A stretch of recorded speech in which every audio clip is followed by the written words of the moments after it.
Somos informados, no primeiro capítulo de João, a lei foi dada por meio de Moisés, mas a graça e a verdade vieram por meio de Jesus Cristo. Colunas incontáveis foram escritas sobre essa graça versus lei. Esta noite não falo com base na teoria, falo com base na experiência. Somos chamados a transmitir às outras gerações, às gerações seguintes, o nosso testemunho. Somos informados na primeira epístola de João, capítulo 1, versículos 1 ao 3. O que era desde o princípio, o que ouvimos, o que vimos com os nossos olhos, o que vimos e ouvimos, isso também vos anunciamos, para que tenhas comunhão conosco. Estes são os dois nascimentos que ocorrem em cada indivíduo, no mundo. Ninguém provoca seu próprio nascimento físico. Ele nasce pela ação de poderes que não são seus. E assim, ninguém provoca o seu próprio nascimento espiritual. Ele nasce pela ação de poderes além dos seus. O primeiro admitimos que estamos aqui, vestidos com essa vestimenta de carne. Nos encontramos aqui, mas sabemos que não tínhamos nada a fazer a respeito. Simplesmente nos encontramos. Você vai nascer espiritualmente da mesma maneira milagrosa. Você vai nascer de cima, assim como nasceu aqui de baixo. Então vai haver o ato mais poderoso de Deus. E você vai ser gerado e nascido do alto, pela ação de poderes que não são seus. Voltamos-nos primeiro para a lei. No início, Deus estabeleceu a lei da colheita idêntica. E produz a terra vegetação, árvores que deem semente, e árvores frutíferas que deem fruto, nos quais esteja a sua semente, cada um segundo a sua espécie. Aqui descobrimos que a colheita nada mais é do que a multiplicação da semente idêntica. Não se enganem, Deus não se zomba. Tudo que o homem semear, ele colherá. Esse é esse mundo, esta lei. Essa noite eu vou mostrar o que eu descobri sobre esta semeadura. A causalidade em nosso mundo é realmente mental. Nem sempre foi conhecido como estado mental. Acreditava-se no início ser espiritual. E assim as leis foram instituídas. E os homens obedeceram a essas leis. Exteriormente eles observavam as leis. Depois veio a grande revelação da graça, que interpretou a lei, trazendo assim a graça, pois ele diz: não penseis que vim abolir a lei e os profetas. Eu não vim para aboli-los, mas para cumpri-los. E então ele interpreta a lei para nós, e a coloca em um plano mental. Vocês ouviram dizer dos homens do passado: não farás. E então ele declara isso: mas eu vos digo. E então ele coloca isso num nível totalmente diferente. E nenhuma declaração transmite isso mais graficamente do que esta. Vocês ouviram dizer antigamente: não cometerás adultério. Mas eu te digo, olhar para uma mulher com luxúria é já ter cometido o ato com ela em seu coração. Reprimir o impulso, isso não é suficiente, mas não tendo o desejo, pois aí você não cometeu o ato, mas ter o desejo, e devido às consequências do seu ato, você conter aquele impulso, isso ainda não é o suficiente. O ato foi cometido com o impulso. Aqui estamos num nível totalmente diferente, um nível apenas mental. E foi isso que eu descobri sobre esse nível. Eu posso estar aqui fisicamente e mentalmente em qualquer parte do mundo, assumindo que estou lá, vendo o mundo a partir dessa suposição, em vez de pensar nesse estado, parado aqui. Se desejo estar em outro lugar, embora no momento a minha razão me diga que não posso pagar por aquilo, os meus sentimentos me dizem que eu não tenho tempo. Você está comprometido. Estará aqui na próxima sexta-feira. Não conseguiu chegar lá e voltar. Então está aqui. Você está preso. Bem, eu sei por experiência própria que se eu ousasse fazer isso, embora tudo nesse mundo me prendesse aqui, haveria uma reorganização dos acontecimentos da vida e obrigaria a jornada da minha parte, pois funcionou para mim. A minha suposição construiria uma ponte de incidentes através da qual Eu passaria para a realização desse estado. Nenhum poder no mundo poderia detê-lo. Passarei por uma série de eventos. A partir do momento em que eu fizer isso, iam acontecer coisas que iam me obrigar a ir. E eu, fisicamente, o homem, no meu caso, não poderia resistir. Eu seria obrigado a fazer a viagem. Agora, a mesma coisa se aplica, não apenas a uma jornada física, mas a uma jornada para outros estados, como riqueza, fé, como qualquer coisa nesse mundo. Suponhamos que nesse momento eu desejasse certa segurança da qual não desfruto agora. Estou com fome disso. Como seria agora se eu tivesse na posse dessa segurança? Deixe-me agora fazer o mesmo movimento psicológico. Tudo na minha imaginação. Então eu vou ver o mundo a partir dessa suposição, como se fosse verdade. Se me atrevo a assumir que é assim, posso familiarizá-lo com esta lei e então deixá-lo com sua escolha e suas consequências. Muitas pessoas que não tinham nada, que tinham fome de riqueza e conseguiram, mas, que coisas aconteceram com eles quando conseguiram? Eles queriam, e se você quiser, pegue, mas você sempre pode desistir. Mas aqui está a lei pela qual o homem se move nesse mundo. Então eu vou familiarizá-lo com a lei e mostrar como eu aplico e como tudo funciona. Mas posso lhe dizer, não importa quão bom você seja nesse mundo, não importa quão sábio você seja para operar a lei, isso não o qualifica de forma alguma para a segunda mudança radical em sua mente, que é chamada de graça. Esse é o segundo nascimento. O homem que nasceu 2 vezes recebeu graça, e a graça é o dom de Deus. O dom de Deus ao homem. Isso é graça. Não importa quão sábio você seja. Você está numa roda com o primeiro nascimento. Jogue com a maior sabedoria possível. Eu espero que você o faça com sabedoria, quando ouvir a lei e como operá-la. Mas isso não pode, de forma alguma, qualificá-lo para o segundo nascimento. Isso é graça. Esse é o dom. E você não pode realizar isso mais do que realizou o primeiro. Agora o segundo nascimento é pura fantasia. É chamado, não salvação. Graça é salvação. O que eu devo fazer? Eles perguntaram, pois ele fez a declaração. E se você possuir todo o vasto mundo e perder sua vida? Então ele disse, é muito mais fácil um camelo passar pelo fundo de uma agulha do que um rico entrar no reino de Deus. E então eles disseram, bem, então quem pode ser salvo? Ele disse, para os homens é impossível, mas nada é impossível para Deus. Com o homem, sim, é impossível. Ele não pode se salvar. Mas o homem lhe diz que é um self-made man. Ele não está falando de qualquer conhecimento desse mistério. Nenhum self-made man. Pois esse é o presente. O segundo é um presente completo. Qual é o segredo dessa eleição de Deus? Eu não sei. Não posso te dizer. Eu posso compartilhar com você o que eu experimentei e contar como isso aconteceu. É um processo. Algo que aconteceu tão de repente e veio sem aviso. Ninguém sabe o momento que vai chegar. E de repente você nasce.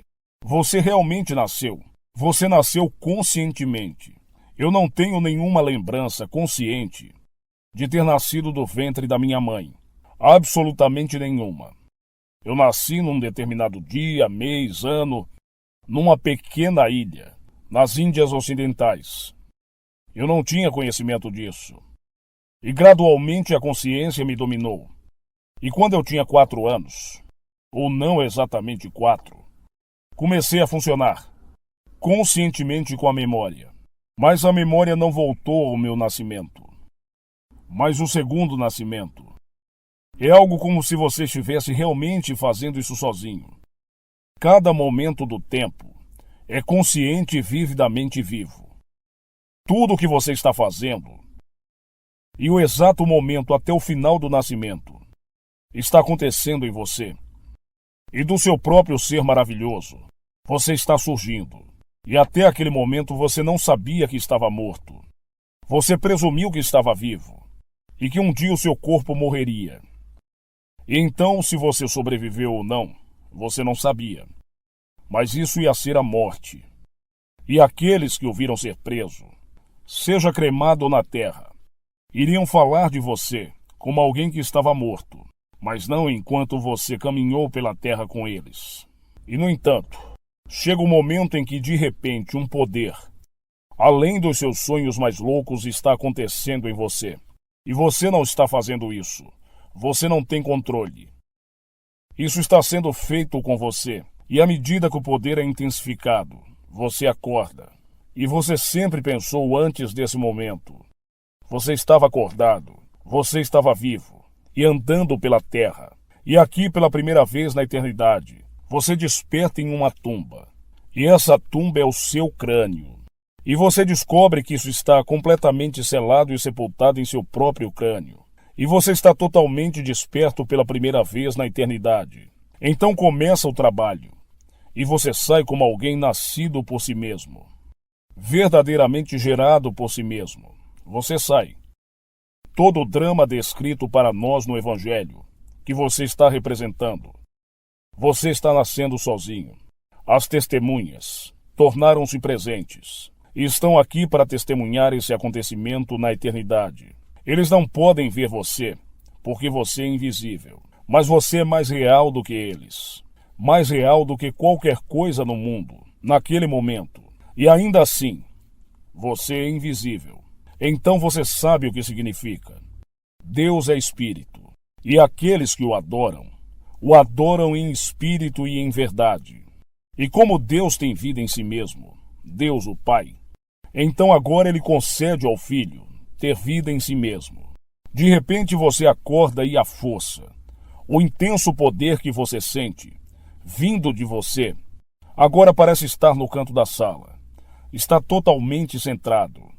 De repente chega ao fim e você retorna mais uma vez, totalmente vestido, com a vestimenta simples, da qual você emergiu por um momento. É a vestimenta mais fantástica do mundo. Isso foi graça, mas vem em etapas. 3 partes fantásticas. Esse primeiro é simplesmente o seu nascimento do alto, para cumprir o 3º capítulo de João. Você deve nascer do alto, pois a menos que você nasça do alto, você não pode, de forma alguma, entrar no reino dos céus. É assim que se cumpre esse capítulo. Depois vem o 2º, quando Deus realmente se entrega a você. De repente um poder semelhante possui você e você não consegue pará-lo. Não há nada que você possa fazer a respeito. De repente você está amarrado. Amarrado a isso. Todo o seu ser explode. E aqui ele lhe apresenta o seu filho. No capítulo 3 de João, no grande presente, ele explica: do nada você é dividido em 2, de alto a baixo. Então você é enviado, um ser vivo, algo que é fogo e vivo, e você ascende direto para Sião, que é você mesmo. Essa parte marca o grande presente. Ninguém nesse mundo é bom o suficiente para merecê-lo. Portanto, todos vão conseguir. Na verdade, Deus expressa ao homem uma misericórdia com a qual o homem é incapaz, com sua consciência, de se julgar digno. Nenhum homem nesse mundo com consciência e misericórdia poderia julgar-se tão misericordiosamente como Deus o julga. Então o que o homem fez? Eu certamente fiz isso, você fez isso, todo o vasto mundo fez isso. Nós estamos com muito medo de fazer isso enquanto estamos aqui, no mundo da lei. E apesar das nossas limitações, as nossas fraquezas, a infinita misericórdia de Deus vai provocar o 2º nascimento. Todos nós somos levados a esse lugar eterno, onde somos colocados no templo eterno que Deus está fazendo de nós. Fazendo de si mesmo, pois ele se entrega ao homem, antes que o homem possa ser livre, para iniciar o templo eterno. Ninguém pode ocupar o seu lugar. Ninguém. Ninguém pode ser deslocado. Ninguém pode ser apagado de forma alguma. Eu sei por experiência própria. Ninguém vai deixar de ser salvo. Não importa quem ele seja. Não importa o que ele tenha feito nesse mundo. O que eu devo fazer para ser salvo? Acredite no Evangelho. Agora nos dizem que podemos adiar. E é por isso que eu acho difícil acreditar nisso. Ainda assim, está na Escritura. Em Hebreus 4:2. E as boas novas que nos foram pregadas, também foram pregadas a eles, mas não os beneficiou, porque não estava misturado com a fé no ouvinte. Essa noite alguns vão poder rejeitá-la. Pode parecer superficial, para atrasar sua ligação. Pode ser, eu não sei. Mas eu tenho garantia de que você não pode adiar isso. Mas parece que houve rejeição por parte de alguém, porque ele ouviu e não aceitou, porque não fazia sentido para ele. Embora você a rejeite, e talvez por sua rejeição atrase o momento, eventualmente você vai ser chamado, porque ele o coloca em todos os lugares do mundo, até que finalmente você não tem mais poder para rejeitar a história quando a ouve. Mas enquanto estamos aqui no mundo da lei, deixa eu citar o primeiro salmo. É uma bênção maravilhosa. Bem-aventurado o homem que se deleita na lei do Senhor, que nela medita dia e noite, pois em tudo o que ele faz, ele prospera. Em tudo o que ele faz, não poucas coisas. E a lei é tão simples, mas se você for até a base, vai ser mental, não é físico. Vá à igreja, pois as pessoas que praticam isso exteriormente pensavam que de alguma forma ia lhe fazer bem. E não foi isso. É mental. A causalidade é mental. Então a lei é mental. Encontre a lei. Bem-aventurado o homem que se deleita na lei, meditando nela dia e noite, porque em tudo que faz ele prosperará. Ande agora pela fé, não pela vista. Está em Romanos 17:4. Ele chama aquilo que não é visto como se fosse visto, e o invisível se torna visto. Pois as coisas que são vistas foram feitas de coisas que não aparecem. Nós vemos um homem, bem, o que fez dele o que ele é. Certa vez ele reuniu certos estados e, conscientemente ou inconscientemente, caiu neles. E caiu nele e permaneceu tempo suficiente para assumir aquela declaração inicial de Deus. Todas as coisas devem produzir conforme sua própria espécie. A lei da colheita é idêntica. A colheita é apenas a multiplicação da semente. Então eu caio num estado. Eu faço isso de maneira intencional ou inconsciente. Mas eu caio ali naquele estado. Permaneço no estado. E de repente algo vai brotar. Algo sai. Começa a aparecer no meu mundo. Alguém, alguma pessoa que é fundamental para me fazer avançar na direção do que eu devo seguir. Algo acontece. Eu posso, pensando bem, pensar que ele, um instrumento que me fez avançar através de certos contatos, foi a causa do meu avanço. Não. A causa era invisível. Como lhe foi dito, as coisas vistas foram feitas por coisas que não aparecem. Ele aparece, então não pode ser a causa. Se isso for verdade, então eu vou agradecê-lo pelo que fez. Mas eu não posso afirmar que aquela pessoa foi a causa da minha boa sorte, embora ela me apresentou as pessoas certas. E todas as coisas contribuíram para aquilo que eu estava fazendo. Mas a causa de tudo isso foi a minha suposição e minha fidelidade àquela suposição. Então eu atrevo-me a assumir que eu sou o que você é, o que você gostaria que você fosse. E assumindo o que você é hoje, o que você gostaria que você fosse, e sentindo o que você gostaria de ser isso, não me comovo nisso. É uma suposição. Mas você se torna ela, sem o seu conhecimento ou consentimento. Não preciso do seu consentimento ou conhecimento. Se toda a causalidade for mental, não consigo fugir do sentimento de predestinação quando leio as Escrituras. Romanos 8, do 28 ao 30. Somos chamados segundo o seu propósito, para aqueles que ele de antemão conheceu. Ele também predestinou para serem conformes à imagem do seu Filho. E aos que chamou também justificou. E aqueles a quem justificou, também glorificou. Você não pode pegar esses 5 termos: presciência, predestinação, chamado, justificado e glorificado, e interpretá-los de qualquer forma para evitar a conclusão da predestinação. Não vejo como você pode. Você esteve comigo na fundação do tempo. Está lá nas Escrituras. Ele nos chamou no princípio, antes que o mundo existisse. E agora ele nos chama de acordo com o seu propósito. Quando essa seção da sua fabulosa, e você nem pode conceber isso, a sua estrutura viva, está prestes a ser concluída, e só você cabe uma porção, então ele vai te ligar. Então você vai ser chamado. E aquele a quem ele chama, ele predestinou, mas ele chama. E aquele que ele chama, ele justifica. Você não pode ser justificado pelas suas ações. Ele justifica você. E então ele glorifica. E a glorificação é o dom de si mesmo. Como nos é dito em João 17:5. Pai, glorifica-me contigo mesmo. Então ele glorifica o indivíduo consigo mesmo. Todos os 5 termos levam a uma conclusão de um estado predestinado, pré-conhecido. Ele previu tudo e ele construiu uma direção a isso. Portanto, ninguém vai ser condenado.